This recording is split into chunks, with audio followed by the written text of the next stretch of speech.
بسم اللہ الرحمن الرحیم۔ السلام علیکم۔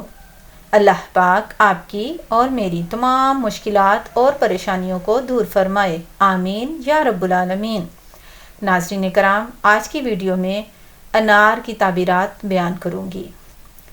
انار اگر میٹھا ہو تو خواب میں اس کی تعبیر جمع شدہ مال سے ہوتی ہے، اور کبھی یہ عورت پر بھی دلالت کرتا ہے اور کبھی آباد علاقہ پر بھی۔ انار مال اور لڑکے پر بھی دلالت کرتا ہے۔ ایسے ہی اس کی تعبیر 1000، 100، 10 درہموں سے بھی کی جاتی ہے۔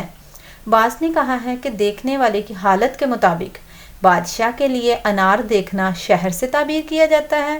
اگر وہ اس کو توڑ دے تو دلیل ہے کہ شہر فتح کرے گا۔ اس کا چھلکا شہر کی دیواروں پر دلالت کرتا ہے۔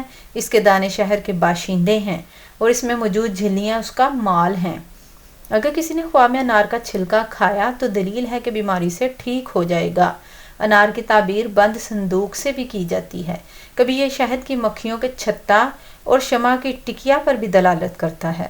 اگر انار کے دانے سفید ہوں تو یہ دراہم پر دلیل کرتا ہے، اور اگر سرخ ہوں تو دنانیر پر دلالت کرتا ہے۔ بعض نے کہا ہے کہ انار گھبراہٹ اور سفر پر بھی دلالت کرتا ہے۔ اگر اس کی تعبیر عورت سے کی جا رہی ہو تو وہ خوبصورت ہوگی، اگر وہ صحیح ہو تو باقرہ ہوگی، اور اگر ٹوٹا ہوا ہو انار تو اشارہ ہے سیبہ ہوگی۔ متعین انار سے مراد عورت ہوتی ہے۔ کھٹا انار حرام مال ہوتا ہے۔ بعض نے کہا ہے کہ اس سے مراد غم و پریشانی ہے۔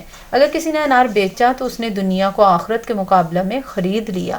انار کو نچوڑنا، اس کا رس پینا آدمی کے اپنے اوپر خرچ کرنا ہے، اور وہ بہم انار جس کے متعلق معلوم نہ ہو کہ میٹھا ہے یا کھٹا تو میٹھے ہی کی طرح شمار ہوگا۔ انار کے درخت پر دلالت کرتا ہے۔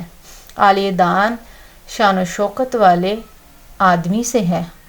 بادشاہ ہو تو انار سے مراد دوسرے بادشاہوں پر غالب ہوگا۔ اگر تاجر ہو تو وہ گناہوں اور برائیوں سے بچتا ہوگا، اس کی تجارت بڑھے گی۔ انار کے درخت کا کاٹنا قطع رحم پر دلالت کرتا ہے۔ کبھی انار کا درخت گھبراہٹ پر بھی دلالت کرتا ہے۔ بعض نے کہا ہے کہ میٹھا انار وہ حلال رزق ہے جو محنت سے حاصل ہو، اور کھٹا غم و پریشان اور برائی کی علامت ہے، اور کھٹا میٹھا رزق ہے جس میں شبہ ہو۔ ویڈیو پسند آئی ہو تو پلیز لائک کریں، سبسکرائب کریں، صدقہ جاریہ سمجھ کر شیئر کریں، نمازوں کی پابندی کریں۔ اللہ آپ کا اور میرا حامی و ناصر ہو۔ اللہ حافظ۔